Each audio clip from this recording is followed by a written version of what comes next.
Hi hello दोस्तों, उम्मीद करते हैं आप सब ठीक हैं। आइए दोस्तों, आज की कहानी शुरू करते हैं। मोटी बहू की कहानी। किशोर जी शहर में रहते थे। उनको एक बेटी और एक बेटा था। बेटे का नाम अनिल और बेटी का नाम लीला था।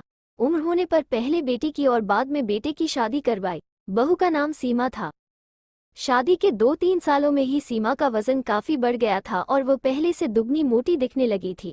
इस मोटापे की वजह से सीमा को कई लोगों के ताने सुनने पड़ते थे। पड़ोसी भी उसे मोटी भैंस कहने में हिचकिचाते नहीं थे। कितनी मोटी हो गई है, कैसी दिन पर दिन फैलती जा रही है, देखो, जरा भी शर्म नहीं आती। पति बेचारा सूखा जा रहा है, ये देखो खा खा कर कैसे मोटी हो रही है।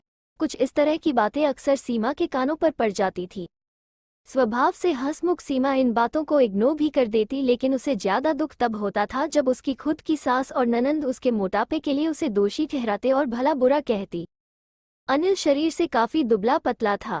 शादी के बाद भी उसके शरीर में रत्ती भर का भी फर्क नहीं आया था।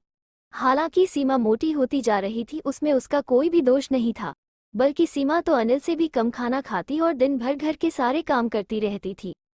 अपने मोटापे की वजह से चाहे किसी काम में कितनी भी दिक्कत हो, सीमा उस काम को कभी अधूरा नहीं छोड़ती थी। उसने घरेलू नुस्खे और कई तरह के उपाय करके अपना मोटापा कम करने की कोशिश की थी, लेकिन शायद उसके शरीर के हार्मोन्स ही थे जो उसे मोटा बनाए रखे थे। अनिल को उसके मोटापे से कोई हरकत नहीं, वो तो बेचारा अपने बिजनेस को संभालने में व्यस्त रहता था। उसकी माँ और बहन हमेशा इस वजह से सीमा को कुछ ना कुछ सुनाते रहते थे और सीमा काफी रोया करती थी।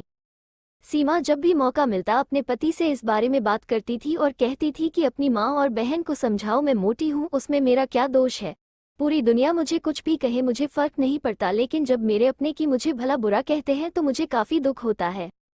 ऐसे ही दिन बीते चले गए। एक दिन सीमा की सास ताजी हवा लेने के लिए जब टेरेस पर गई हुई थी, तब वापस लौटते समय उनका पैर फिसला और सीढ़ियों से वह गिर गई। भाग्य से वो बच गई, लेकिन उनके पैर में बड़ा फ्रैक्चर आया।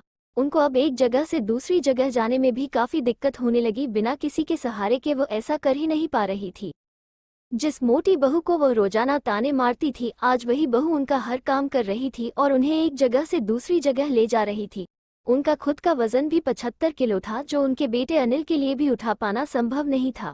हमको विचार आया कि बहू शरीर से भरी पूरी नहीं होती तो आज उनका क्या होता है। सीमा की सास को सीमा के साथ किए हुए अपने बुरे बर्ताव के लिए पछतावा होने लगा। उन्होंने एक दिन मौका देखकर इस बात के लिए सीमा से हाथ जोड़कर माफी भी मांगी। सीमा ने कहा, अरे मालिक, आप माफी क्यों मांग रही है, आप मुझे समझने लगी, मेरे लिए इतना ही बहुत है। उस दिन के बाद सीमा के साथ में कभी भी उसे उसकी मोटापे की वजह से एक शब्द भी नहीं बोला, बल्कि तो उन लोगों से लड़ जाती थी जो सीमा को मोटी कहकर उसकी बुराई करते थे। सीमा की ननंद भी इस घटना के बाद उसे इस विषय पर कुछ भी ना कह सकी। खुश मिजाजी सीमा अब पहले की तरह ही सब कुछ भुलाकर खुश रहने लगी। दोस्तों, हमारे समाज में, हमारे आसपास आपको ऐसे कई लोग मिल जाएंगे जो दूसरों को उनके शरीर की बनावट के हिसाब से गलत नाम देते हैं या उन्हें नीचा समझते हैं। किसी की हाइट कम है तो नाटा, किसी का रंग काला है कालिया, कोई हेल्दी है तो मोटा, किसी के बाल कम है तो टकला। हमें ऐसी सोच को पूरी तरह खत्म करना होगा और यह समझना होगा कि बाहरी स्वरूप ज्यादा मायने नहीं रखता, मायने रखता है भीतरी खूबसूरती, स्वभाव और विचार। कहानी पढ़कर कहीं ना जाए दोस्तों, नीचे कमेंट बॉक्स में जाकर अपना कीमती कमेंट हमें लिखकर जरूर भेजें। हमें आपके कमेंटों का इंतजार है और हमेशा रहेगा। वीडियो पसंद आया हो तो लाइक, सब्सक्राइब और शेयर करें। वीडियो देखने के लिए आपका बहुत बहुत धन्यवाद।